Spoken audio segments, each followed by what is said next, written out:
Thank you. Every week. Hello, I'm Dave Chase. This is the Mates FC podcast. And tonight we are joined by our captain. Captain Danny. Hi, everyone. I'm Danny Warner. Danny. And I'm also captain of Mates FC. We're also joined by our welfare officer. Hi, I'm Andy. I'm the welfare officer at Mates FC, as well as one of the coaches. I'm also a coach at Football Fitness. And his welfare. We're also joined tonight by... Hello, everyone. I'm Simon Green. I'm one of the coaches and managers at Mates FC. Good evening. So, have we worked out how old we are yet? How old? Who is? Us. What? I messaged you yesterday to work out how old we were. I can't remember. Did you message me? I think we're 40. In our group. 42. He was on the group. Are we 42? Yeah, okay. In July? That's it. I'll go with that. Cool. Lovely. Yeah. So tonight, Mates FC is a football team that's slightly different to normal football teams. We have no commitment. We don't want commitment. We want, I don't know if you can hear this train going past. We want you to get back on the pitch when you've not played because maybe injury or mental health issues or just not feeling up to it. And the pressure of being in a committed team may have just took the shine off of the enjoyment of playing football. So we don't ask for commitment. We just put our games up as events. Anyone's welcome to them. Come and put your name down on the event. If on the day you don't feel up to it, that's no trouble at all. You don't need to explain yourself. You don't need to do anything like that. Just play when it's comfortable for you, basically. That's who we are. If you've got any messages or you want anything mentioned or you want to say anything about us or anything like that, just put your comments underneath. We get to see those at the side of our screen here and we'll reply on here, do shout outs, whatever you want, like we're 1980s radio disc jockeys. Okay. Right. So, Andy, what's coming up tonight? So on tonight's show, we've got first things you want to do when you get out of lockdown. So what do you want to do as soon as we get out of lockdown? Then the second thing we're going to talk about is who is the best professional player, either current or past, and your reasons why you think they were the best player ever. And what we'll do is we'll have Pierce's goal review. Obviously, I don't know if everyone's seen that goal, but it was unbelievable.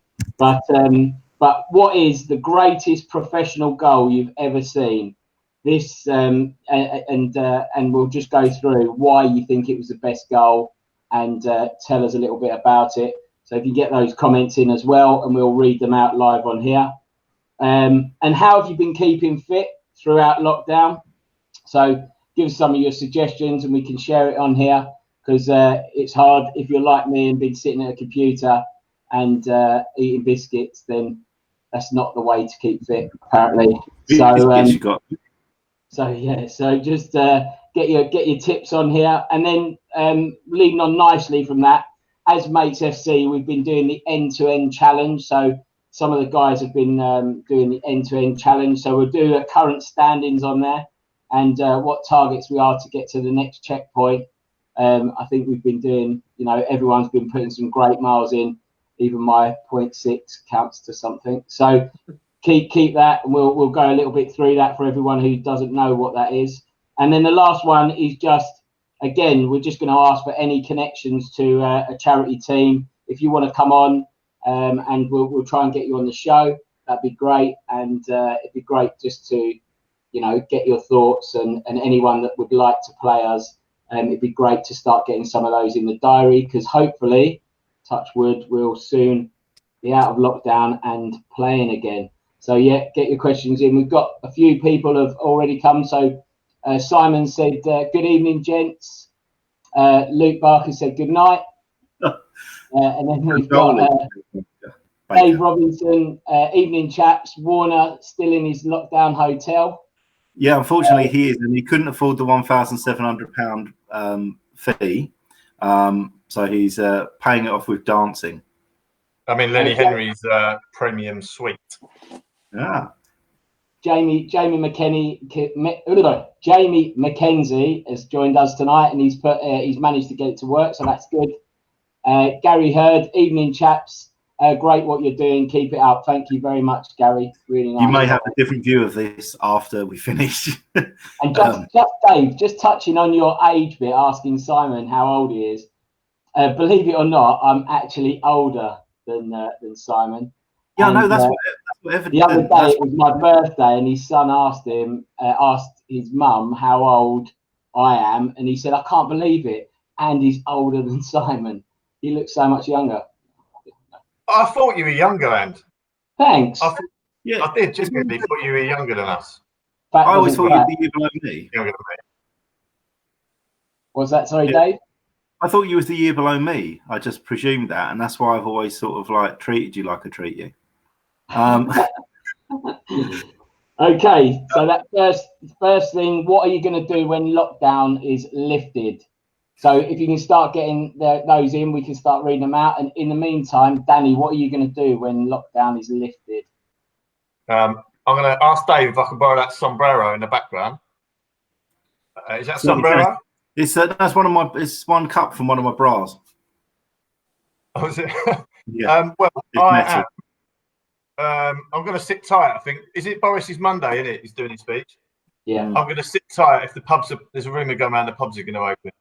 I'm just going to wait for it to all die down, and I am going to visit Costa and have a sit in Costa. Treat yourself. Well, today, apparently, the lockdown was over today. I went in B&M. And no one was social distancing. I popped in there because they had, the smelly balls that we put in the washing to make the shirt smell nice for the kit. They had them half price, and they normally cost £1,000. So I popped in there, and it was just basically Boxing Day. Everyone was just walking. It was absolutely rammed, and everyone was just buying furniture. That was exciting. Gary Hurd's just come in and he said he can't wait to start coaching his under-12s. He's missing his football. I'm with you on that one. I'm missing the kids' football. I don't actually know how fit the kids are going to be because if they're anything like mine, they've just been sitting on a device and haven't actually been outside other than in the snow. So, yeah, it could be interesting first few games for the kids' football, I think. Gary, are you still playing? Can you put on here if you're still playing Vets? Good to see you on here, mate. I think, Gary, he plays Springfield, doesn't he? David Robinson. Yeah. I'm sure Greeny's got his free bus pass. Look at that Rye Green. It's That's right. out of order. I can do that because he's a day older than me. So, yeah. Good thing is, the only reason I don't look young, but if I looked more my age if I wasn't obese, because the obesity stretches everything out. So if I lost weight, I'd just have a bollock for a face. Okay. Right. So, what's going to be the first thing you do when we lift lockdown? I think I'm pretty similar to Gary, mate. To be honest, I didn't realize how much my life is pretty much football. I train my boys' team on a Tuesday. I do Baddo Vets training on a Wednesday. I do football fitness on a Thursday, and then Jacob's football on a Saturday. My Vets Saturday afternoon, and then football on a Sunday for Riley. So I'm pretty much just looking forward to getting back to that a little bit. You're pretty much the Craig David of Gallywood, by the sounds of it, as well. Well, yeah, but yeah, no, that's it's football's a big thing. It always has been a big thing of mine. So I'm looking forward to that, and I think the social side, just being able to go and have a pint or whatever in a pub rather than going up the co-op and getting 4 cans of Foster's every other day is not the same. Or crying into a bin. Exactly. So yeah, no, that's what I'm looking for. Just a little bit of normality. I must admit, at the moment, now it's a year in now, and I must admit it's getting to me a little bit. I didn't really at the beginning. It was all right, but now it's kind of like, right, I've had enough now. I just need a bit of normality back in the life, and even getting out to work and going to sites and my sites and all that. I haven't done that for a year, so I've worked from home for a year. But yeah, no, it'd be nice. I can see a little bit of a light at the end of the tunnel now, which is good. So hopefully it will go back to normal in a couple of weeks. And hopefully after this lockdown. Stuart Connell's coming. He said the first thing he's going to do is take his kids to see his mum and dad, and then he's going to leave them there for 6 months. Good work. Yeah, I like that. Very good, very good. That's a great shout, Stu. And Gary Hurd is still playing for Springfield Vets, but only every other week if he can. He's too good not to play. There you go. It is. Gary, if you can hear me, are you better than your brother? Are you better than Danny? What do you think? Oh, I think he's stirring something up there. Dave, what are you going to do? What's the first thing you're going to do? Just go to B&M and tut at people. Do you know what? B&M sales are going to go when like we get through this COVID and it's a sort of hopeful distant memory. B&M sales are going to go down because Dave's not going to be buying all of that sanitizer. It's the first time I've been in there. Oh no, yeah, I've got loads of sanitizer. It's really good actually. They've got 5 litres for like 10 quid. Brilliant. No, that's what we've got in the storage facility. Dude,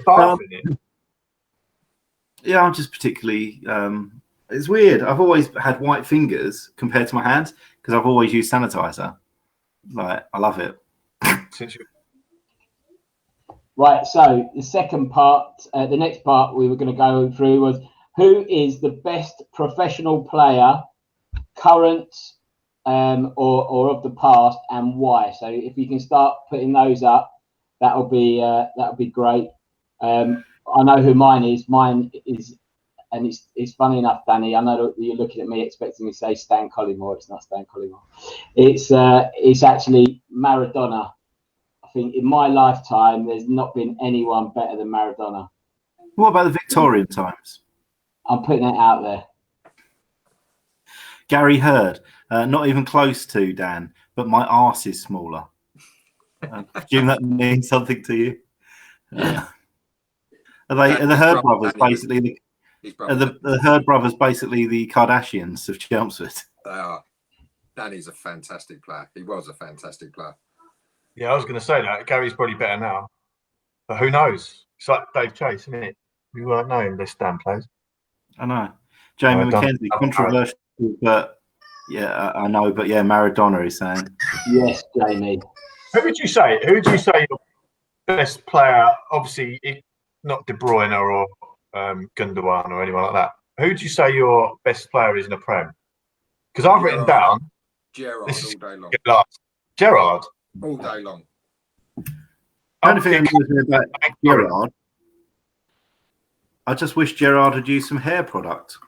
Or studs. I reckon a lot of Liverpool fans would wish he had studs in his boots.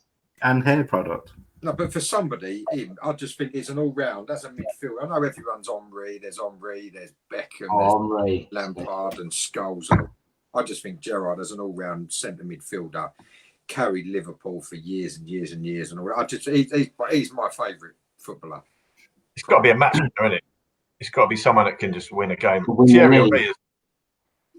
Henry was unreal. I've written down, this is going to get last, Mikel Antonio. I don't mean he's the best player, but I think I love watching him play, even though I don't like West Ham. But you've written it down. Every game, he'll just run his nads off. I think if you're talking about Premiership players, the best Premier League, sorry. It's not 1988 anymore. Premier League. If you're talking Premier League players, then it's got to be Dennis Bergkamp. Honestly, I thought you were going to say Dennis Wise for a second. I thought you were going to say Dennis Wise as well. Dennis Bergkamp, you can't. Unbelievable, that guy. But better than Henry. Oh, it's close. Oh, Henry's. Oh, that's tough, Danny. That's tough. That's tough. Right, but if you top trumped them, how would you compare? Well, Henry for pace, he'd be for pace and fit power. Bergkamp was like the Bergkamp's first skill. player like that, wasn't he? In the Prem, one of the first. Yeah, it's a tough call. Probably would go with Thierry Henry, probably. He's the best striker in the Premier League. He's been the best striker in the Premier League, I think. It's hard to compare. Best It's hard to compare people like George Best, Dennis Law, and all that because they're playing against people like us, like back in those days.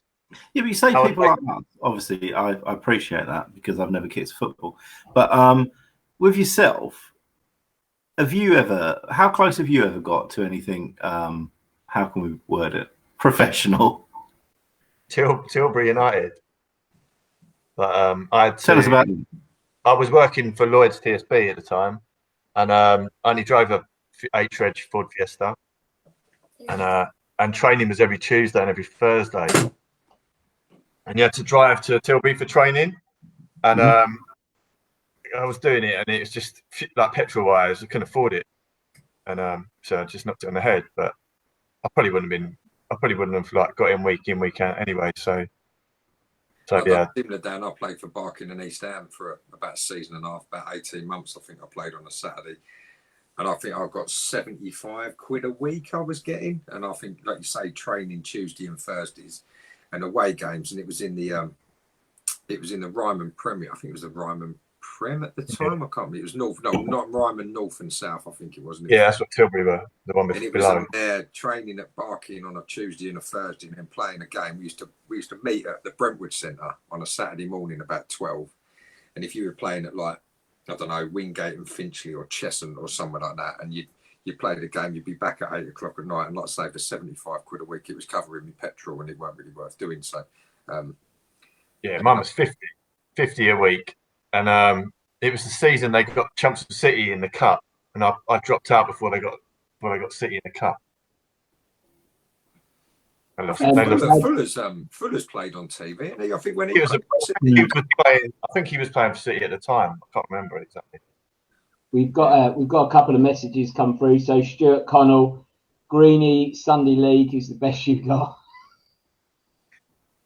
and then Dave Robinson, Ronaldo, top all-time goal scorer, Real Madrid, Champions League, Portugal, multiple Champions League winner, 5-time Ballon d'Or winner, good-looking, unreal body, lovely Barnet to top it off. Hopefully he's got a he's not well endowed, should we say. Basically, you just described Dan. He's probably put me, but it's just autocorrect's changed it, I think.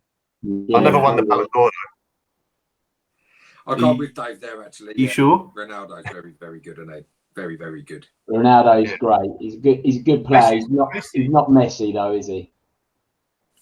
Ronaldo, like we were just saying about even with Messi, right?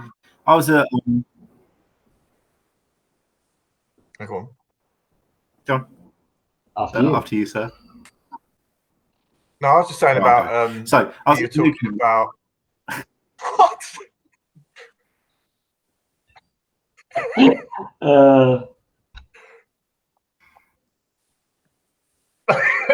Right, yeah. Anyway, match winners. Ronaldo. I don't really like Ronaldo, but he is a match winner on his own, and he's more than Messi, I think. Yeah, I was at Newcastle. I think the way I always look at it is like Maradona, Messi. They're like special like players. Like Ronaldo's a really good player. He's worked really hard to become a really good player, but he's not just special. Like Messi, Maradona, they're just special. They're like it's just like a born-in skill. Like it's different. Out there, he's only played La Liga, hasn't he? And Argentina. Yeah. Sorry, I haven't even read it out. Jamie McKenzie's put Ronaldo is up there. Messi's great, but not proven in other countries. Good point. Yeah, and with Messi, so have you seen videos of when he was a kid playing? There's a film. It's probably called Messi, and it's more like a documentary, subtitled, but it's brilliant. It's all of like the kids that played with him when he was young, his teachers when he was young, talking through and showing the videos of when he was a kid, and what he was like then and what he could do was just unbelievable. And then seeing him at the new camp, probably about 4 or 5 years ago, sitting there loving, that place is incredible anyway, that stadium. But being there watching a game, brilliant. He comes on the side, just warming up, and the atmosphere in there, the way that place just lifted, and he wasn't even, actually on the pitch, it was unbelievable. And then him going on, seeing him score a goal at Nou Camp, it is, like you say, it's special. Everyone else could have disappeared then because of what he brought on the pit, what he brought just walking out there. It was just something magical. It was something really special, which, I don't know, Ronaldo is that sort of person, isn't he? It's that sort of... When he was at Roots Hall. He's definitely up there. Beat United 1-0. You don't get that with Peter Beardsley. Love that. So, it makes Was he me playing in that game when Freddie Eastwood scored? Was he playing in that game? Southend beat Man United 1-0, and Ronaldo was playing. And all right. How do you find that? It just makes me laugh that Ronaldo has sat in the Roots Hall away dressing room, which is like pretty dire, and like he's literally. It just makes me laugh that he's pulled up into Southend and been in Roots Hall and played on the pitch. But he struggled because the pitch was so small. Every time he did a cross, it went out into the stands over the other side. But, probably all the shells under the pitch. He was in New York straight after in the slots. Yeah. He was down Peter's playground. I saw him down Wimbledon. He had a brown derby and a bender and a bun afterwards. Last time I was in Southend in the day, apart from court, which is where I work, like I wasn't doing anything bad. I was really hungover, and I bought a pick and mix of sausages in Sainsbury's deli counter, and then I just laid. I think it was an air show or something going on, laying there, and all these other people's children kept coming over to me because of the smell of the sausage coming from me, and so I just like handed them, like opened the bag, and like toddlers were just taking sausages off of me and then going back to their parents with a sausage in their hand. It's like, don't go near that man. Yeah, the sausage man. Jamie McKenzie will be providing sausages when we come back. Pardon? Jamie McKenzie he was in Southend that night when we won 1-0. Who scored? Good. It was a good night. I went to put a bet on that night, and I always used to put Freddie Eastwood win 1-0 every week. I used to put it on because invariably he's a striker. That results, in Championship was a pretty standard result. And that night I went to put it on, and my dad went, "What are you doing?" I said, "I'm putting my bet on." He went, "Are you joking?" And as I was standing to queue up to put my bet on, it came on the tannoy, the team, and it was like Ronaldo, Rooney, and all that. I was like, yeah, I think I'll keep my money. And then we won 1-0, Freddie Eastwood. So, good times. So, has anyone else seen any of these players in real life? I've seen Messi at the Nou Camp, and like you said, it's just special. Like, it was only a friendly, and he came on, and like when you see him on telly, he's so good. But when you see him in real life, like the way he just doesn't give away the ball cheaply, he just holds onto the ball, and he's got a pass. I've never seen anybody like it. Pierce is quite similar, I've seen. Pierce, but that's just goal scoring. That goal, I've never seen anything like that goal. But Messi was probably just picked Pierce, to be fair. Honestly, I can't wait to watch Greeny's reaction back when you said Pierce. What's that? Greeny's reaction when you said Pierce. It was just like... I don't know how that goal gets in here every week. I just don't get it. It was rubbish. It's the only time anyone scored a goal. We're going to come on to that. It's a really good thing, actually, because I think we're probably at the time... let's just have a quick look at some other messages. I can't read that one out, Jamie, but Jonathan Knight, who is the best player you have seen live? Mine was Ronaldo versus Chelsea. Ronaldinho. To be fair, anyone looks good against Chelsea. In 2005, when he scored that toe poke goal.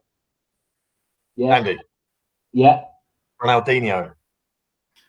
Oh, I sorry, had- Ronaldinho. Sorry, Good shout. stand corrected. He was like really special until Arsenal kicked him around. At the I had a Prem. photo done with Ronaldinho, right, and was in the new camp again, and I spent a lot of time there, and yeah, they're like, "Oh, you would like a photo with?" Oh, that could be considered inappropriate. My accent there, sorry.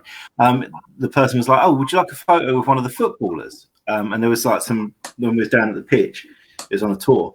There was a few people like on the pitch training and stuff. So, like, oh, okay, yeah. I thought there's just a few knocking around, and then they brought us over to a cardboard cutout of Ronaldinho, right? But then they superimposed a background to it, and when it came out, we was really hungover as well. I woke out of all plasterboard in my hair, and yeah, we had this photo done, and if the photo was real, me and Ronaldinho would be laying flat on the roof of the new camp. The angle was all wrong. It was just the worst thing ever. Well, not really. Rich Mertens, but Ian Dowie was a pretty special player.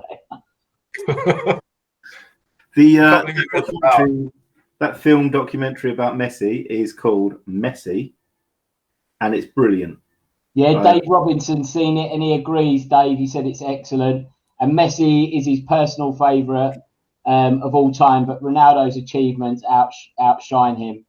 If someone said, here's 200 million, you can have either Ronnie or Messi, he would take Messi. What about Dennis Wise? Can I just shout out a new camp story? It's not about players. I don't know if Darren Barnard's watching this week, but we went to new camp for his stag do, and I used to wear these for football every week. I used to wear these grey. They weren't wire fronts, but they were like briefs, and they were horrific. And I wanted to throw them away, but they were my lucky pants. I just kept getting to score or have decent results in them. Anyway, I wore them for years. They were falling apart, had holes in everything.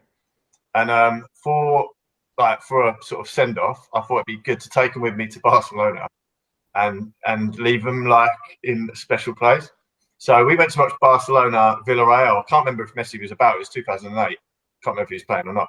And then on the way out, I threw them. As you go out, it's like a big concrete platform above your head. It's quite a way up. It's about probably 30 feet up.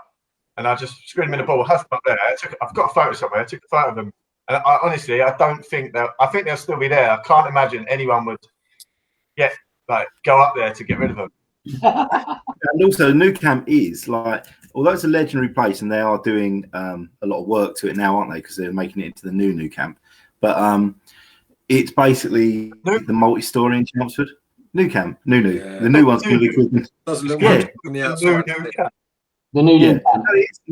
But when you're inside it, when you're walking around, it is like an old concrete, awful. A car park thing, but it's the history in there, isn't it? It's everything else, like the little box where the commentators sit and things like that. You look at it and you think that looks like someone's just hung some yogurt pots up for someone to sit in. It's like the most rickety little thing, and then you go in that museum and you see everything that's in there. It's incredible, isn't it? All of what Messi's. I think it's when they start singing the song, and everyone's singing and the big flags are going, and because somebody said to me, I went and watched Arsenal at Anfield, and somebody said, Anfield, you can't beat it for atmosphere when they all start singing and everything like that. Nothing on that. Nothing. No, exactly. It's like, if with Ibiza, for example, or anytime in a film you see people that are going to a club and you see all the confetti cannons and you see inflatables and people crowd surfing in a club and stuff like that. That doesn't happen when you go to Amnesia or Space and you see Elro. You go to an Elro night out there. That's what it's actually like. And similarly with football, it's exactly as you say, Andy. When you're in Nou Camp, it's like if they filmed what a crazy football atmosphere is like, that's actually what it's like there, isn't it? Yeah, it's differently. It's different passion. Because I was there for a friendly, so even the passion in a friendly. So imagine when it's against Real Madrid, it must be unbelievable. I saw some final. Go on. I found a picture. They're the pants. See that? And then That's them on the concrete gantry. Nice word. Yeah. Gantry, whatever it's called. Platform. That's correct. Simon Bailey said he met Henri in London in 2017 after completing the Prudential Ride London through for the Alzheimer's charity. He was giving out people's medals. Nice, good work. Nice. Right, so moving on after talking about Pierce's goal. This is the bit where we Greeny did that face again. Where we talk about what is the best goal ever, professional goal that you've seen ever. Oof. Andy Answer, overhead kick, Southend. Boom. I'll say Diana Ross at the World Cup in America when she kicked the ball, missed the goal, and the goal blew up. I'll say that was probably one of my favourites. If anyone's not, I'll add that on the comments. Gerrard's goal against West Ham in the FA Cup final was probably the best goal I've seen live. I've got one to top Andy Answer. Trevor Sinclair. Oh, outside overhead kick. Yeah. And also, scissor kick. Which one? Which one? Di Canio, his scissor kick. Oh, yeah. Do you remember John Harley scoring for Fulham? Thingy. Richard Murphy, Chris Kamara was commentating. And he scored. I'll see if I can get it. It's one of them ones where he just spanks it for miles out and it flies in.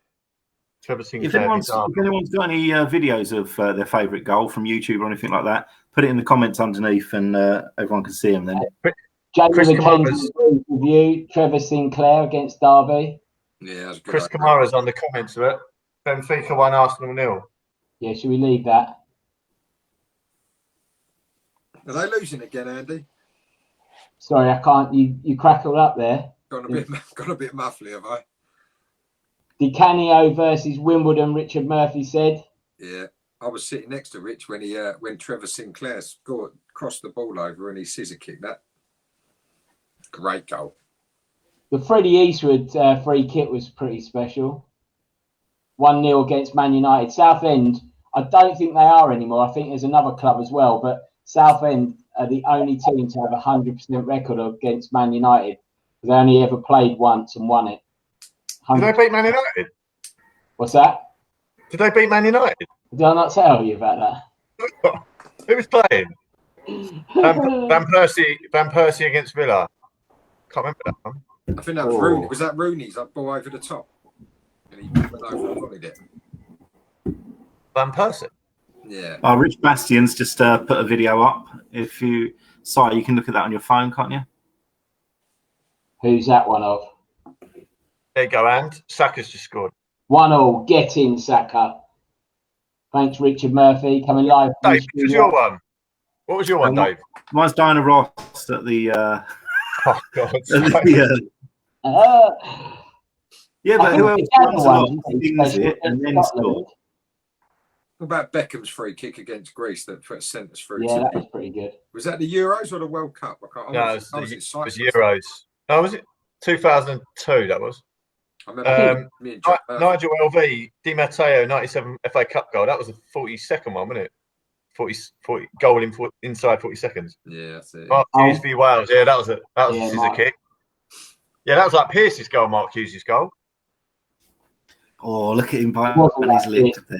Right on the ground. Ronnie Whelan scored. I think I mentioned it last week. Ronnie Whelan scored a goal like that against Russia for Ireland. Or was it Ray Houghton? I can't remember. I think it was Ray Houghton, Dan. Ray Houghton. Yeah, Mark Hughes' goal. That was one of the best goals I'd seen when I was little. Remember that? I think Bergkamp, that goal where he juggled the ball, that was pretty special. Matt Letizia got a few, didn't he? Matt Letizia. Yeah. I think it's hard because they're so different. A lot of the goals are different, aren't they? But didn't Georgie Best score from? He beat about six players and scored on a mud bath. I can't remember who it was against. Yeah. I think wouldn't have been a mud bath at Southend because of the shells underneath the pitch. They would have drained Cockle shells, yeah. Although it did get waterlogged the other day, the match was abandoned. But, Tony Probably Yabara. live cockles. while you're on that subject of Southend, Stan Collimore's goal against Millwall was pretty special. I thought we weren't going to talk about him. Who has anyone else ever said Millwall rather than Millwall? Millwall. Andy just Millwall. said Dan Collimore's goal at Millwall. But I always do that. I always say Millwall. And my wife always says it's Millwall. I bet you say Subway as well, not Subway. Subway. Oh no, that's all right. Rich Bass, Northampton. What was that? What one was that? Is that the YouTube one? Jamie McKenzie's put Matt Letizia hat trick versus Newcastle, not too shabby. Yeah, that's the one we. If you find them on YouTube, bang them underneath so we can everyone can see them. That Because a lot of against Scotland was a decent. Yeah, Gazza's against Scotland. I said that's a good one as well. Someone scored the other day in the lower leagues. Exactly the same. Oh, George Best, is it? As against Northampton. Someone scored a lower league goal, exactly like Gazza's. The other day, it was on. I saw it on. Like juggled it up. Yeah, flicked it over and then volleyed it. In the lower league, there used to be that guy for Swansea. I can't remember his name. Trundle. Lee Trundle. He was pretty special in his day. Yeah. I've met him. And guess who Southend signed today? Oh, Stan Collymore. Niall Ranger. Did they? Yeah. Who? Niall Ranger. Ranger. The Newcastle Wonder Kid. He's inside more than he plays. He literally he's been training with them. He used to play Southend, but for a season, and then he's been training, and now he's signed again. So, and then we got an ex-Charlton player signed today as well. So, Jamie's link up. What's that goal that's gone on? Jamie's just put one up. That's what if you go on the live, I don't know, you get on it. Now, apparently, also Cy Green from the halfway line versus Margaretin after shouting, "Get on the keeper." Yes, I did. Yeah. Like Beckham. Also, was that Cy Green versus Margaretin? Like, as in you played against the whole team? Yeah, it was just me against 11. All right. Cool. The goalie and everything. Nice work. So have we got any more? Like, put them up, share them up. Now, on the subject of goals, and let's take this a little bit back to mental health. That pressure of like taking a penalty or missing a goal. Talk about that. How's that been for you? I imagine you've missed a lot in your time. It is quite hard. The cup final we played, it was out for the, God knows, when we won the treble with Chelmo, and I took a penalty in the final of that one. And it is nerve-wracking. I must admit, it is very, very nerve-wracking. As much as, you know, when people say, don't worry about it, just pick your spot. If you miss, don't worry about it and all that. And yeah, I have missed a penalty and I've missed a couple of penalties, but scoring is a fantastic feeling, but it is very, very nerve-wracking. Very. So let's take that, like, you know, if you fail, or I don't mean fail, if you don't score that goal, right, that penalty, and your team's all supportive of you because they understand the pressure, they understand how it is. The other week we was talking about what it's like playing with no one else in the stadium, with no crowd at the moment, yeah? So in a situation like that, you've got the support of your team, and it's probably a little less pressure than having the abuse of the crowd. Must be because that, when you see the abuse that people dish out for someone scoring, it's the anger's unbelievable. Yeah. You get it back on social media now, won't you? Imagine if, say like in the 70s, 80s, if someone missed a penalty and coronavirus was around then and there were no crowds, you just get away with it.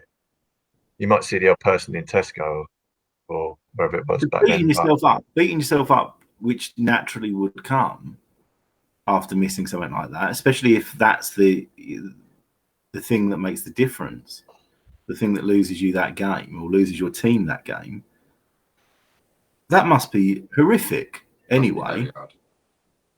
And then getting that from the crowd. getting that from the newspapers. You even heard get he's a little bit we lost the cup final once. It was rare, especially against Kensal. But we lost the cup final, and like, I still think about it to this day. If I'd have done that, or I'd have brought this person on earlier, or I'd have done this, we wouldn't have had.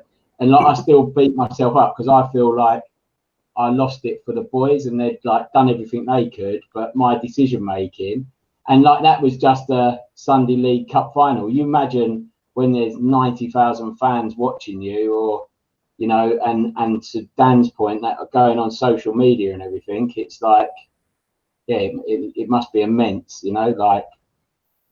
Heardy's just put a comment. Heardy's just put, I missed a deciding penalty in a semi when 16. I've not taken one since. Yeah, it's obviously like stuck in there. You don't want to put yourself under that pressure again. Yeah, and also, what Andy just said there, it's a very important thing with mental health generally. About you can never ever, like, the what ifs. You can't. That's one of the most important things you can do for moving forward, is not talk about what ifs, because you can't change that. It's done. Yeah, you can analyze things and you can say, okay, in the future, I'd do that differently. But don't go and, you know, open those. You've got to heal them wounds. You've got to heal that over. That's got to be parked in the background and gone. You need to just, you know, focus on moving forward. What ifs are never, ever going to be constructive to anyone. No. And it's just those small wins, isn't it? Just each day, just aim for something. Do you remember Anthony Knockhart in the playoff semi second leg for Leicester? Yeah. In the last minute of injury time, and he missed the penalty, and they went up the other end, and Watford scored. Imagine how that must feel. Yeah, Jamie's just put on about think about Beckham's abuse that he received when he got sent off against Argentina in the World Cup. Like, luckily he managed to turn his whole career around, didn't he? But that could have destroyed somebody, you know, like they were burning effigies of it, you know, like all that sort of stuff. And when you look at someone like him, you know, the popularity he had, he was like a pop star, right? And people turned on him that quickly. Yeah. Everything positive about him, people didn't care about anymore. That one little thing, that one little blip, that could have made him. That could have made him a better player.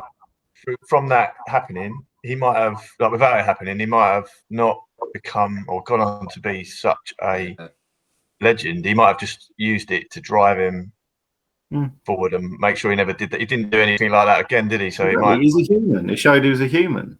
I don't think it's necessarily players as well. Well, Mike Dean, he sent off Souček for West Ham a couple of weeks ago, didn't he? And he's not refed in the Premier League since, has he? Because he was receiving threats and all that. That's a referee. Do you know what I mean? I know he's a bit controversial and he's a bit of a but he's a human. But yeah, and in the nicest possible way.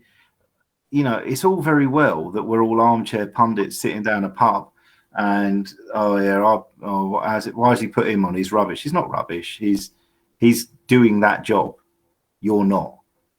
You know, these people are in that position. You may disagree with their decisions, but they're doing what they're qualified to do, what they're brilliant at, and everyone makes mistakes, or everyone makes decisions that you're not keen on. But people's attitude is just ridiculous. So for us, go for Rich. Richard Murphy just he scored a diving header into his own goal in a game that they needed to win to stay up. He was gutted, but by half time it was 3-0 up, so the pressure came off of him. So even that, like a result, you know, like when it is like that, there is a bit of a relieving pressure, even though you've done something like that. And Gary Head, that changed the fixed mindset to a growth mindset when making mistakes. It's a really good point. Absolutely, and that's it. Instead of being in that, that's how it is. That's how things are. Grow with it, learn, adapt, keep other things in. You know, we're always learning, constantly learning. You say that, but it's not that easy, is it? You've got to have that strong character to do that. Some people, but the other thing, but then a team. But that's what this is all about, right? Mates isn't the first football team in the world. and Mates isn't the first football team to try and promote community. A football team, that one of the first words that you'd have when you talk about a football team is the community spirit you have with it, that team, that bond, right? And all we can possibly do is encourage more of that and encourage people that actually, if you know, so yeah, you'll go and pat someone on the back when they've missed a penalty or whatever in your team, but actually, you know what you'd feel like if that was you. Make more of an effort to go after them. Make more of an effort to keep in contact with them afterwards. You know, don't trust their brave face they're putting on. Speak to them afterwards, because you know how that would affect you if you was in that position. And look out for each other properly like that. That's what this is all about. And one of the things with us, we say like one of our goals is not goals. And it's not. All we want out of people, I don't care if every game we lose 30-0, so what? The fact that people have gone out on that pitch and got out of the house and gone and met some strangers and gone and played in a football game. That's it. That to us is, honestly, you know, it sounds patronising like that, but Andy and I especially, and I said exactly the same. Dan's normally playing, but we stand there at the side and we're like proud mums, because we don't ask people why they're there. We don't ask, but it's not like Alcoholics Anonymous or anything like that where you've got to stand up and say why you're involved. We just take it that everyone's there to try and improve their positive mental health. That's all that matters. If you want to talk about things, you come and see us or message the other people there that understand the situation that you might be going through. And we're there looking and knowing that every one of you that's gone out there and played, we understand that things have been hard for you, and we understand what a massive thing that is that you've done, that you've turned up, you've met strangers and you've gone out there and done it. And seeing we've got so many regulars now, and it's not cliquey or anything like that. It's still not an established team or anything like that. There will always be 5, 6 minimum that have never played with each other before, never met each other before. So whenever you turn up and come and play for us, you're not meeting a cliquey group of players or anything like that. But seeing how people have and how quickly people have got their buzz back and their passion back. People that haven't played for 4 years, people that haven't played for 12 years because of injury. And that worry of that injury has meant that they don't want to get back out on that pitch because they're worried. As soon as they get back there and get that confidence back, it happens so quickly. It's just, you know, let us help you. Let us be that group that gets you back out there and supports you with that. And that's a really important thing. Andy? Right. So, sorry. I was just listening intently then. Sorry. So the next bit that we were going to talk about is how have you kept fit over lockdown? So what activities have people been doing to keep active and keep your mind active? What sort of things? Have anyone got any good tips of what they've been doing? Stuff like that. So one of the things we did was, I was very keen. We won't go into too much detail about it because it's mainly for our football. It is for our football team. But we wanted to make sure we kept that communication open between everyone. And we wanted to make sure it's so important to get out and about. It's not like a hippie thing that, oh, let's all go and have a walk or whatever. It's massively important. And it's so simple to go and do, to just get out of the house and make sure you're doing that every day. So we put a little challenge in place, and it was just a 40-mile one to Everest, or up Everest. And that got done generally within the first few days. So we're like, oh, I think we need something a bit more. And we was going to do lots of little challenges. But in the end, I thought, well, let's just make everyone walk the length of the country. So I estimated how far that would take and how long it'd take. Thought it'd take about 6 weeks to get up there, and gave ourselves a few weeks to come back down. But actually, 2 of the teams now, we've got in less than 4 weeks, we've got to Scotland. So we've done 1,000 miles. And there's my team that I lead with Andy, Danny's team as well. They're just behind. Ross, one of the other coaches, his team are just behind us. We're all so close. Si's team's not too far behind. But it's been ridiculous. What I planned it on was about 6 weeks, and that was with everyone doing about 5 miles a day. We've done that in a month, less than a month.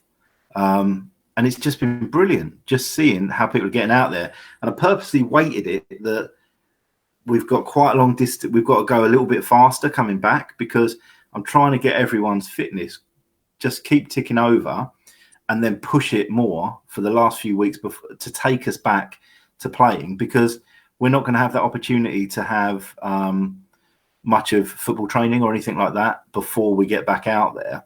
So I want to make sure that everyone's not just been, do everything we can to get a bit of fitness into you before you come back and play, really. Yeah, so have you found that? Yeah, to be honest, it's been a while. I've been the rider of the group, so I don't do much running.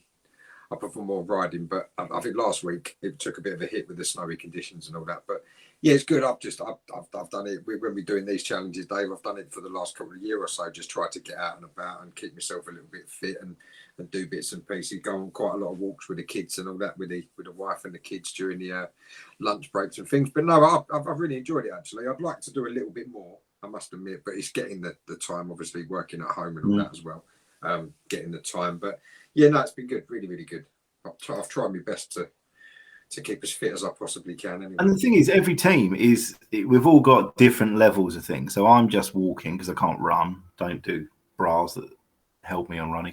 Andy's desk bound for most of his work, so he's looking after the kids and that, so he doesn't get out as much. We have a walk at the weekend. We've got poor Rich, who has been furloughed and has literally sat on a bike. He's like, how many do we need? What do we need? And then the photos he sends me, honestly, it looks like someone's thrown buckets of water over him. He's just in that shed on that bike, just with his head down, just trying to get on and do like loads of miles. Basically, Dave, in a polite way, is saying Richard's making up for what Andy's not doing. No, because I'm not doing that. No, we're doing. Andy, Rich, and Ben, Freshwater. They're doing they're the cyclists in our group. Yeah. And then you've got me, you, and Lee. Lee's working still, so he's just walking and he's building up stuff. We're seeing his numbers come up, and yeah, it's just there's a balance in every team. So Si's doing the cycling bit in his team. Some people are doing some running, and some people are just doing what they can. And it's just about each individual doing a little bit more than they'd normally do. That's it. That's enough to help you, isn't it? I think that's exactly. A few people have. Sorry, Graham. Read them out. Sorry, mate. Just Nigel LV put turbo sprints, and then Dave Robinson's put set yourself fitness goals, small targets, and then build up, and you'll soon find yourself addicted in a good way. Healthy body, healthy mind. I completely agree with that. That's the best way to start. If you want to get yourself any distance, even if you just run to a set lamppost and then keep trying to build on it each night, that's the best way. So really good one there. And then Gary, tell us a bit more about these turbo sprints, Nigel. And then Gary Hurd has put he's taken up 5K runs and reading as well. So just touching on what Robbo said about the setting yourself small targets. When people you see people, you see people running marathons and you see people biking 50 miles, and there'll be people that think, I really want to take up biking, but there's no point because I'm never going to do that. I'm never going to be able to run a marathon, whatever. Everybody starts somewhere. Everybody starts. People that run, Eddie Izzard runs a marathon a day for a month. Yeah. He would have started struggling on 2K. Everybody starts somewhere, and like Robbo said, there's so many people that get into it, but some people set themselves too big a targets. And they think, I can't do it, I'm knackered. Just run around the block, I'm knackered. And it isn't always about doing further every time you run or bike or whatever. It's just getting out there, and the more you do it, you get, it's like a natural thing. You just want to do it more. I've never, anyone who knows me, I've always been built for comfort rather than speed. And and literally a couple of the boys, they challenged me to lose some weight for charity, and I thought, and I've never been any good at running, and I thought, right, I'm going to set myself this challenge. So I started doing the HIIT training and started to do that, but I really wanted to sort of get out running, and I tried doing the couch to 5K, and I tried this and I tried that, and I was in the hairdressers, and one of the guys in the hairdresser He was ex army, and he said to me, "Stop putting too much pressure on yourself. Just literally go out for a run, and when you can't run anymore, just stop and walk home. But make sure you mark wherever you stopped running. Mark it. So it could be a lamppost, it could be the pub, it could be anything. It probably was the pub, but literally mark it with something, and then the next time you go out running, just try and push just past it, and even if it's only like 10 foot past it, and then walk back." And I did that, and I built myself up, and I was running like 5k most mornings in the end, and then up to 10k, and I really loved it. And then what I was doing is trying to sort of beat my own time, and it all of a sudden, like to your point, you get really addicted to it, and you think, actually I could do that, but if I do this, it's going to make me a bit faster, and I'll be able to. And you get into that sort of mindset, and it's really good. And yeah, I think it's exactly that. You've just got to just sort of try and beat yourself to get to that next point, and not worry about what everyone else is doing. A bit like we talked about the other week on, you know, same with homeschool and all that stuff. You see all this stuff on social media, and you try and set them goals. You're never going to get it. You just got to do it at your own pace, and just like you said, Dan, if you're getting out, you're getting out. And yeah, I put stuff on social media that I'll like run to Billericay or run, I don't know, 10 miles or whatever. I'm not doing it to show off. I'm doing it. Don't know why I'm doing it really. Just I probably am showing off in a way, but not like trying to show off like I've just done this. But it is a case of if I can do it, anyone can do it. Like, I'll go out and I'll run 10 miles just because I'm just doing it. But 2 years ago, I wouldn't have been able to do 3 miles. Yeah. And if you, so we're all different people. Now, I hate running. I've always hated running. I always hated at school having to do the 1500 meters and all things like that, and cross country and stuff like that. I hate it. But I'm fine. I could walk to the moon. I love walking. I can just keep going. And we've done this charity thing for Calm last year, 2 years ago, actually, for the Lost Hours. And we walked 20 miles. And that, I hated the end of that. This year, we've done 26 miles. And I didn't feel like anywhere as bad. And, you know, there's a big, because I've done a lot more walking in between. And, you know, you gradually build stuff up. But the pressure, as you say, Dan, I'm someone that looks at, if I saw like a guitar, I'd love to be someone that could play a guitar. But unless I could be Eddie Van Halen in Beat It, doing the beat, you know, Michael Jackson's Beat It, doing that guitar solo, unless I could do that, I'm not even going to pick it up. And that's my problem. I know that. No, but I know I'm never going to. I know I'm never going to be that good, so I don't. And I know I'm never going to be Beckham, so I'm never going to kick a ball. I'm literally, that's my thing. But then when I have got confidence with something and I know I can do something, as you've all suffered from me, but you know full well that I will make it happen. If there's something, how have you got that confidence? You don't just get the confidence, you get it by doing it. So yeah, like, I know, but I think maybe things lay in different areas. Like I have no issue with whatsoever. Like at work, I'll have to address at Colchester Football Stadium. I'll have to get up and talk in front of 150 workmen. I don't need an auto cue. I don't need nothing like that. I don't need notes. If I know what I'm talking about, I'll just get up and talk about it. That doesn't faze me at all. If you made me kick a ball on a pitch, I'd probably be sick. Yeah, but how many times have you got up in front of people and spoke? Oh, loads. Exactly. So you're confident doing it. Yeah, and like, you know, I work in court. So going into court in front of a judge, having to learn a 300-page document a couple of days before and know that inside out to be cross-examined exactly as it is on a TV program where they're talking to you, where the other barrister's talking to you like you know nothing. That doesn't faze me at all. But if you made me kick a football, I would be sick, I think. Yeah, Eddie Van Halen's probably sitting at home in Beverly Hills right now, going through Essex Court. No, he died a couple of weeks ago. He died a couple of months ago. Yeah, Eddie Van Halen would probably be quite happy to be sitting at home worrying about the court pages and the. He might be thinking like, not that you, but he might be thinking, "Oh, I wish I could stand up and talk to people." Like, do you know what I mean? We've all. But then I've got this. I've got this other shyness as well, so I'm quite a weird person like that. I think. Well, I don't know.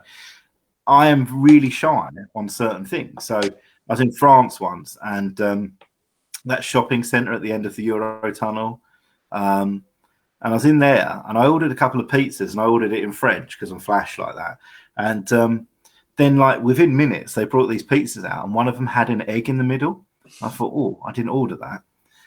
But obviously, being a pig, I just started eating it. And I'm that sort of person that's like, if they bought me a dog shit on a plate, I'd be like, okay, I need to pay for this, and I don't want to cause a fuss. I don't want to get the waitress in trouble. I don't want anyone looking that I've got a dog shit on a plate. How can I get? And then I feel really awkward about getting out of there. And, I wouldn't ever dream of taking food back or anything back. I'd feel awful about it.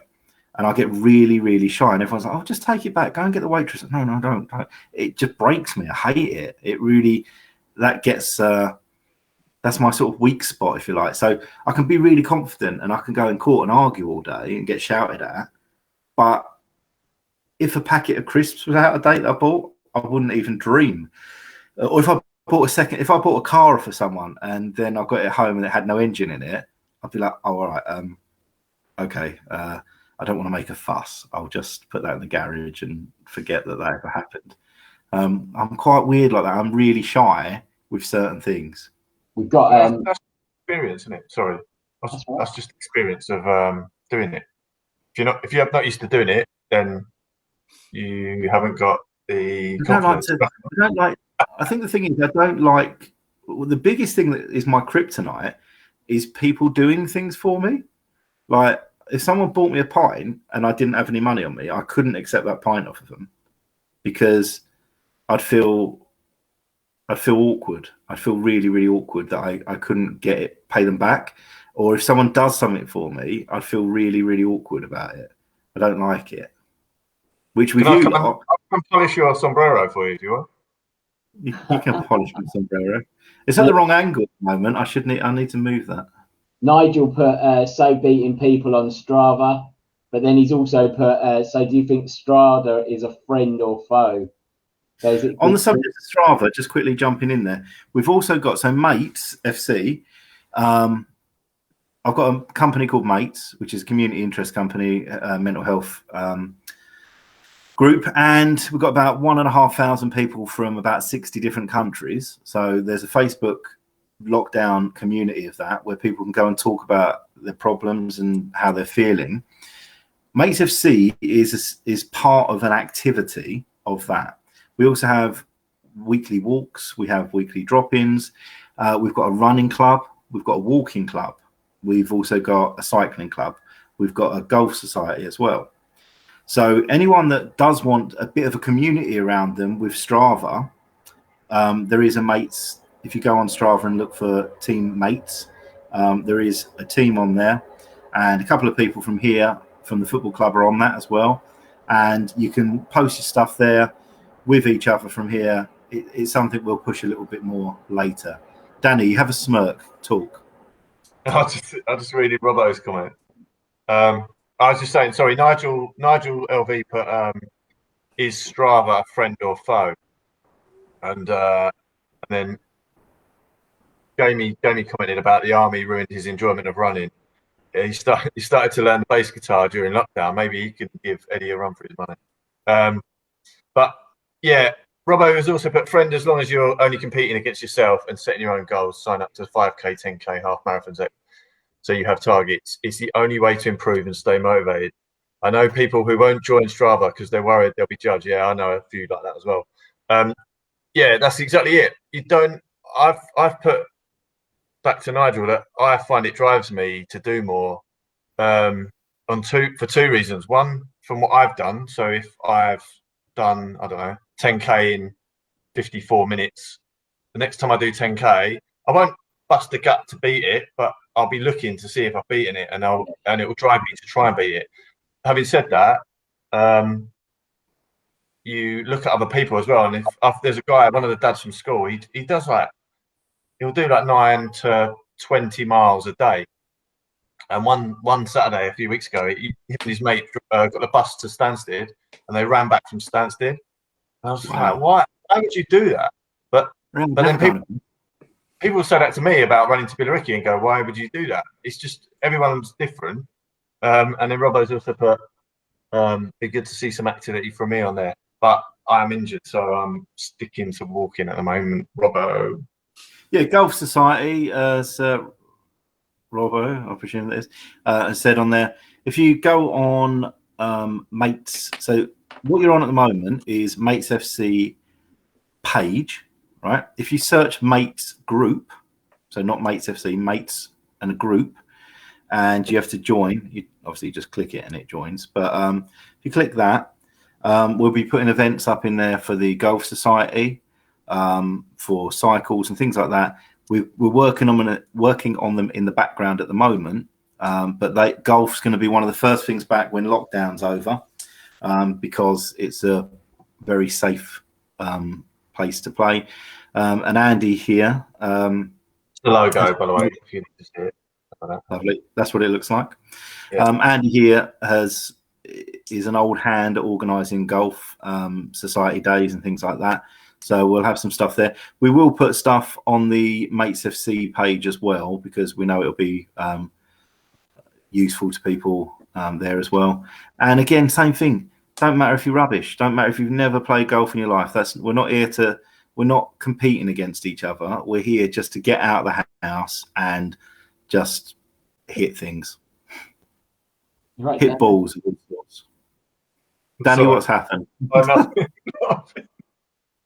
Nothing. I've just worked out who Nigel is. It's all right, crack on. So Simon's put, it's all about fishing with a few beers. That sounds good. Yeah, absolutely. And fishing, that it's just brilliant. And it's one of those things that I just forgot that I used to do. I used to do every weekend. Me and Mark Wright, not from Towie, we used to go every week after school. We'd go every day. And then, when 1 year it just stops and then you just don't ever do it again, something. It's that. I can't wait to get back out there and do that. Rich Murphy's come up with a score. So this is for Jamie because he's a Rangers fan. It's 3 at the minute. Now, on the subject of Jamie there, Jamie's come to us previously about, we get a lot of people come to us and say, we want to do this challenge, we want to do these things. Jamie wants to cycle from Scotland down to Dover and then go across the channel, not on a bike on the water, like a pedalo, and then go to Dunkirk and raise awareness for PTSD and the army. And that's just unbelievable, Amazing. So it's something I've asked him to go away and have a think, because it's just such a big challenge. But if anyone does have any urges up their sleeves of anything that they've always wanted to do and they want a bit of support with it and they want to do it, you haven't got to raise money for us or whatever, but if you want some support with it, speak to us, just message us. We'll back you with whatever we can, as long as it's safe. If anyone out there can help set that challenge up, for Jamie, if anyone can offer any support of how we go about organising something like that, if you've had experience of organising anything like that, then please come forward and give your assistance, because it'd be really great for him. And we put things out there that we are your mate. For Mates itself, one of our tags is we are your mates, because we are. That's what we want to be. We just want to be a group of people that we're there for you, and they're there to have a laugh with you, to provide a shoulder to cry on and a bit of a support and a pat on the back, whatever. But we are your Mates FC as well. And we're not just a football club. We are your friends. You're your mate. We're your mates.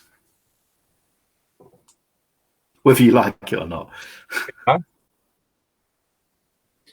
just hope next week we have this chat will be about getting back. Oh yeah, and having a day. I can't wait. I can't wait. I can't see it won't be.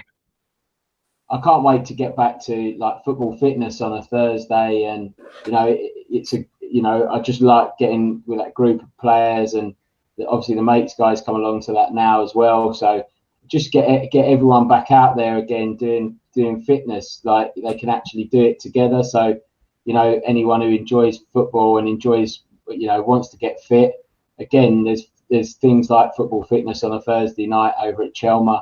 Get yourself over there as a group. And if you've had any injuries or anything like that and you're worried about getting back out there, so Jamie mentioned about he went off of running because of when he was in the army, and how you know, how you sort of pushed. We don't have that with Football Fitness Club. We don't have that with mates. Football Fitness Club, if there's a particular little drill that they're doing that day that you just think, actually, no, my knee's not going to, I'm pushing it if I do that with my knee, don't do it. No one's shouting at you, nothing like that. If there's any elements of it you can do it. And you dip in and out of it however you want to. No pressure at all. Richard's just come in full time at Arsenal 1-1. No comment. Rich Kamara. While we've all been quiet. So coming back to football. We aren't talking too much about the return to football at the moment, but what I can tell you is we've already got August and July sorted for fixtures. We've got, fingers crossed, we should be all right to travel and stuff. But we've got a weekender down in Brighton in August. So fingers crossed the weather will be nice. Playing 2 local teams down there, 2 brilliant local teams. We've also got one in July up in Birmingham, and I can't wait for that one. We're going to be playing NHS Nightingale, which is a team raising money for the NHS. So we're going up there for a weekend to do that, and we'll probably get another game in over that weekend as well. So what I'm trying to do is, we've got a lot of interest about that. So I'm trying to sort out that we have 2 teams. So one plays each day, basically, or, you know, the majority play a game each. Other than that, we look to have a regular team that we're going to play each month as well. They're very similar to us, and they're based down near Lakeside. I'll do a bit more details about them nearer the time, but we're going to do a one-off game with them when we return. If they don't mind the travelling, that's the only thing at the moment. If they don't mind travelling up and they're happy with that, we're then going to play them every month, and then that's going to give us a good. We can get some regulars in that team playing against them, and the same with themselves. So that's going to start building up a good little bond there with a set team. And then that leaves 3 weeks of the month for any other team, you know, a team made of anyone. And we're going to start getting some more fixtures in for that in the next couple of weeks. Just confirm those. But I'm keeping the first month, so sort of mid-March to about mid-April. I'm not booking anything in there with other teams at the moment because we don't know when we're going to be back. The hunch is about mid-March, hopefully. Hopefully we should be back by mid-April. And so in that time, we're going to have the 5-a-side tournament. As soon as we get back, this end-to-end challenge, the teams that are taking part in that are going to actually play each other in an actual 5-a-side tournament using the points and goals that they've scored in the challenge to start off in that game, so in that tournament. So that's going to be great. We're going to get a couple of extra teams in from the Mates FC Players Lounge. So we'll shortly be asking for a couple more teams to be made to join into that tournament. And then for the next couple of weeks of the beginning of back to football, we'll probably play Football Fitness Club. We'll probably play ourselves. Just get everyone out there. I like to try and do that because I want all of you to have the opportunity. As soon as we can get back out there, let's just get back out there as quickly as we can. We don't want to be cancelling games against other teams. So we'll keep it in-house for about the first 3 weeks to a month because that gives us so much flexibility that if we found out next week we can play, we can put 2 teams out straight away and play against each other. So we've got that up our sleeves. We're ready to go. Absolutely ready to go. Can't wait to get back out there. And it's the final countdown now, really, isn't it? And hopefully this time we're going to be back for good. Yeah. Let's take that, Sid. and we've started to get the merch ready for people. So some people have ordered merch. We've got the new boot bag that came in this week. Nice. Matches Looks like the grey and black, like the tracksuits. Is that the oversized one, the big one? It's good, yeah. It's for a clown. You can get a full lunch in this. Will it fit these in? I've got to take them off to get on my nerves. You can get all your shin pads, boots, everything in that. I'm not sure, Dan, if you'll put your boots in there. I think they're killing me. I thought. Pop it up again. Pop it up on your table behind you. It's a bit close here. Yeah, stand on the breakfast bar. Pop it up there. Look at that. That's our Captain Dan, and that's his secret. Living Carpenter, his name, you're watching. That's his secret to keeping his arches high and ready for the game. What I'm into. That is good. That is good going, Dan. Keep those calves in shape. Yeah. Brilliant. Ankles is great, the calves are all right. I hope some of I hope some of your work colleagues are watching this and they think every time they do a Zoom with you, they're going to go, I wonder if he's got them boots on. When I'm at my parents', I sit there like this, right? And I'm always like watching the telly, chewing something or like chewing my cuff. And my mum's always like, if your friends could see you now, it's like they wouldn't think anything strange. If your work colleagues could see you now, no, they know me. It's fine. This is really not strange. Dan, have you gone from red wine to a Coke float? No, it's Guinness. Oh.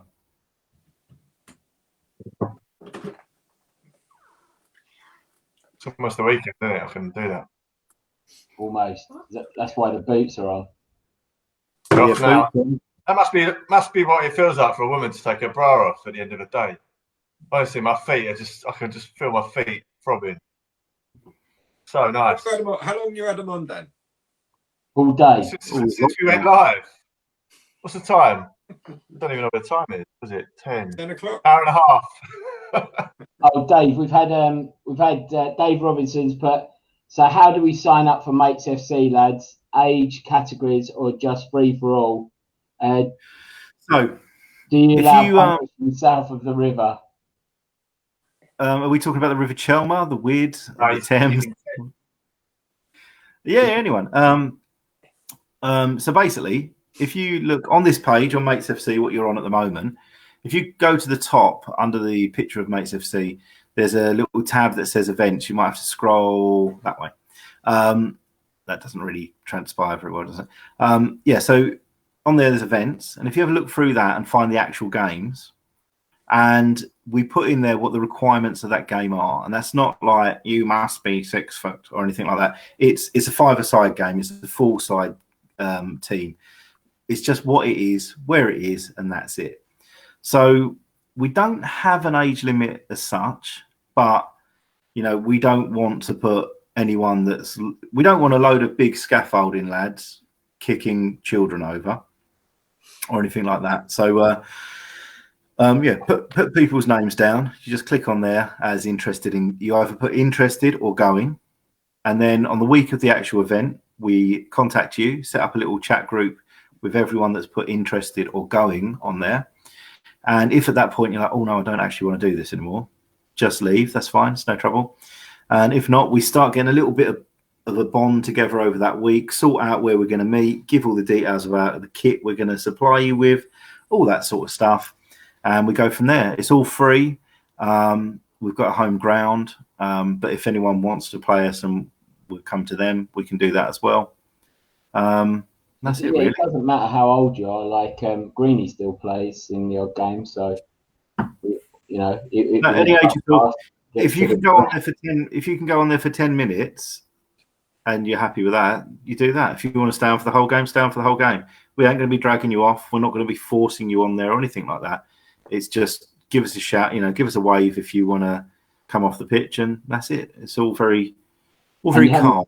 You haven't got to commit to every week either. So like Dave said, there's no commitment. If you just fancy getting out and having a game of football, sign up for one of our events, come along, play your football, and then we'll see you the next time you feel like you want to play football. So really relaxed.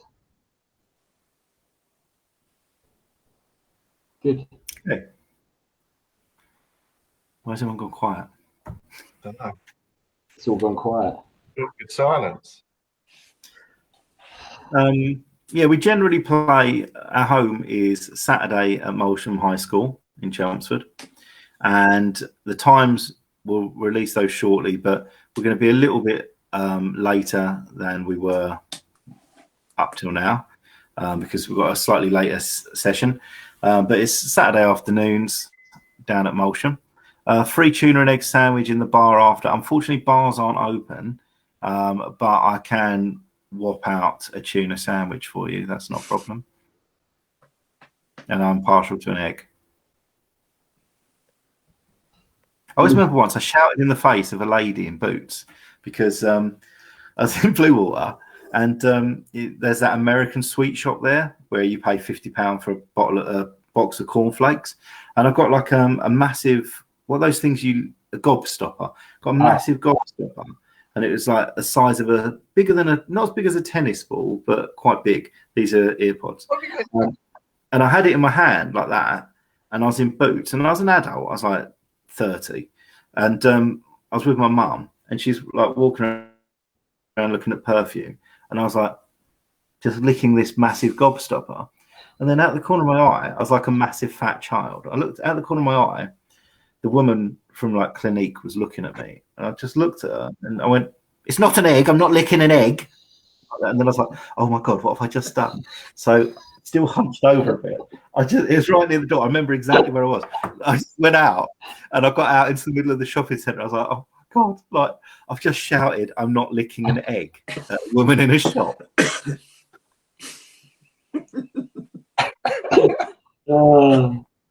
Right. Champagne. Huh? Are you drinking champagne? Oh yes, how I live. No, I'm moving, and I don't have any. I've packed everything, so I've only got champagne floats. Well, I am drinking this bottle of Duke's Carver I found in my fridge. I've run out of beers. Duke's. What Jim Carver. That closed years ago. It tastes like Duke's Carver. It tastes I don't think anyone ever tasted it, did they? They just poured it sprayed it in people's faces and poured it on their heads. I remember doing that at a cup final, getting the champagne, which was probably Carver, and spraying it, and you don't realise how much that stings, do you, until you get it in your eye. As well. Oh my God. I was in bits. It was like I'm being CS gassed. You know when you roll your eyes out loud? Like, I was in Ocean Beach in Ibiza, and we was just sitting there, only drinking like bottles of beer because we're normal people. And this group of people came in, and you can buy champagne bottles that are just for throwing over each other. And they just came in, and they just bought these bottles, and then just stood there and just kept squirting champagne over each other. And is that like, just you? It's like, oh God! Just me and Wayne Lineker just sitting there watching the wind go by. What was that? How many bottles did you buy? Oh God, no! You were like that. Okay. Hello, boys. No, it was awful. It was just like we're just sitting there. It was like 11 o'clock in the morning, and we're just sitting at this table having a beer, and then these lads from London just rolled in and just started firing bottles of champagne over it. And you're like, what are you even doing? There's only us here, really. That's all. For Instagram. Once we're allowed back in a pub and we go in or at the clubhouse after football, we'll start doing all that. We'll do a slightly different version. We won't be putting like fireworks in the champagne. You might have a birthday candle in a bottle of Bud, or we'll supply an egg flan, something like that. Egg flan, shepherd's pie. Oh wait! Oh, I'll make you a lovely shepherd's pie. My fish pie. You wait. My favourite shepherd's pie. Smells like that. Right. So over the next few weeks, or next couple of months, I'll do a shepherd's pie and I'll do a fish pie. Definitely. Maybe we'll do a podcast where you cook one night, like a Mary Berry. More too fat lady. Dan can assist you in his boot. Tim Lovejoy. It'd be like the Essex Tim Lovejoy. He went from football to cooking. Dave Robinson said sold. He's up for that. What do you want? An egg flan, shepherd's pie? Barney's have sold it to it. Egg flan. Who wants an egg flan? I don't even know what it is. It's just words coming out of my head. Robert's not even bothered about the football. He just wants the food after. The shepherd's pie sold it, isn't it? The shepherd's pie sold it. Is in. I do make a lovely shepherd's pie. Oh, it's my favourite. Some people you can just look at. We did it at work, actually. We're sitting there and we're like, this girl at work, she made a shepherd's pie, but she bought tinned mince, right, and used smash. Oh. And then we was looking at people like, they'd make a rubbish shepherd's pie. And we just looked around the whole office. Yeah, they'd make it. And then the other thing was like, would you eat their cake? Would you eat their pie? If they brought a pie into the office, would you eat their pie? Do you actually put baked beans in your shepherd's pie, Dave? Yeah. I don't know. Oh, that's a lovely. Do you actually, like, can we just clear this up? Are we actually talking about a shepherd's pie, or are you talking about a sausage? No, I'm talking about shepherd's pie made with lamb. Pie. Lamb mince, yeah? Lamb, yeah. And after what happened to you that time, I wouldn't mention the word cottage. And on that note, it's been a lovely podcast. Thank you. Like this. Thank you for it's like Benny Hill. Next week I'm going to stand up and run round. You're not, yeah, to be honest. Oh, somebody's just put, before we go off, Gary Hurst put, where is the home ground and the clubhouse? Okay, so Chelmsford, Molsham School is our Saturday ground.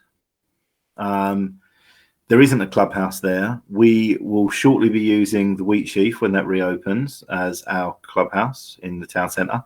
One of our football ambassadors and golf ambassadors, Lee, runs the Wheatsheaf, so we'll be going down there. And soon to be announced, well, I don't know how soon, we're putting in a Sunday League team, and we will have a home ground which has a clubhouse for that.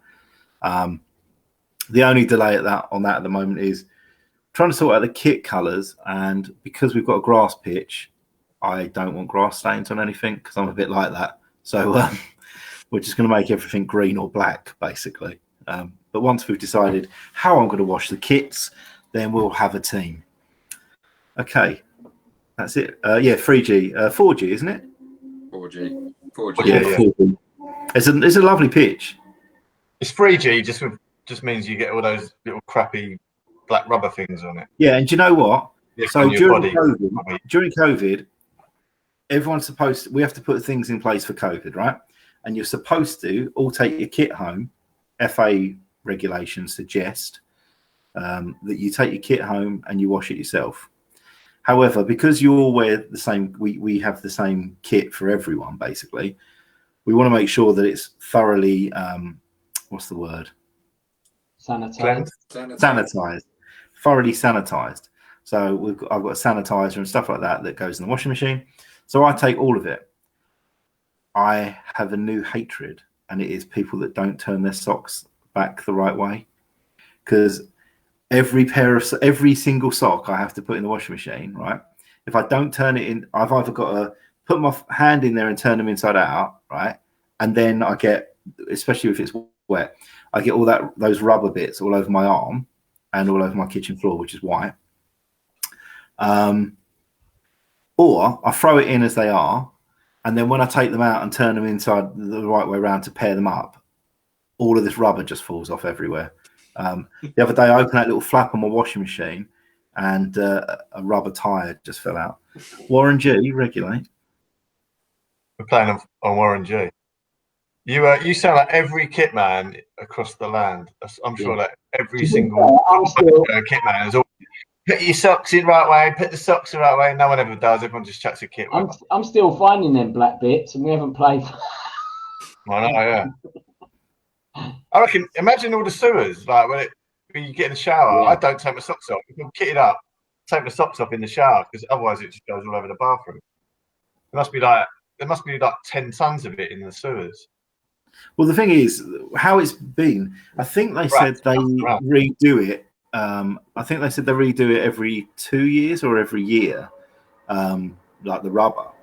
So before the November lockdown, was it November we had a lockdown? Yeah, they put extra rubber on it. Before that, the last game before that, they just re-rubbered, I think that's the word, the pitch, and then it poured down with rain. And then we came back for like 3 or 4 games, and it rained again constantly, and it was just solid, wasn't it? It was like there must. Oh, my washing machine's full. Right. Anyway, Dave, you got a bet with someone? How many times you can say rubber? Just with your boots. What are your boots made of? Don't know. They're not leather. PU. PVC, aren't they? PU, they are. Orange. I don't know. They look nice with a Mates FC logo on the side. I wore them around Butlins for about 4 hours. Look, looks like I've never worn them. Yeah, you'll sell them. Light on your feet, Dan. That's what it is. Yeah, tiptoe. Right, on that note, thank you everyone for tuning in. Thanks for your participation tonight. It's been really, really good. We've had some really good stuff tonight. Hopefully you've enjoyed it. If you have enjoyed it, please let us know, and let us know if there's anything you'd like us to add to it or take away from it, or maybe try and finish on time, or maybe arrive on time. That might be. There is no time. It's just whatever. We keep things solid whilst re-rubbering. Is this a football podcast? Yeah. There'll be more re-rubbering next week, and then the week after we've got a lovely special guest coming. Yes. And if anyone wants to come on here and talk, you're more than welcome. And if anyone wants us to go away, you're more than welcome to tell us. Right. Thanks for your participation tonight. So chuck in the comments if anyone's got any ideas for next week or whatever they want to talk about. Look at Sky. She's giggling there. Why are you just giggling? I'm not. I've just thought of something funny, but. All right. Well, we'll be off here in a second. And when I tell you we're off air, you can say it, because looking at your face, it's going to be horrific. Thank you, everyone, for watching, and good night. Good night, everyone. Guys. Weekend.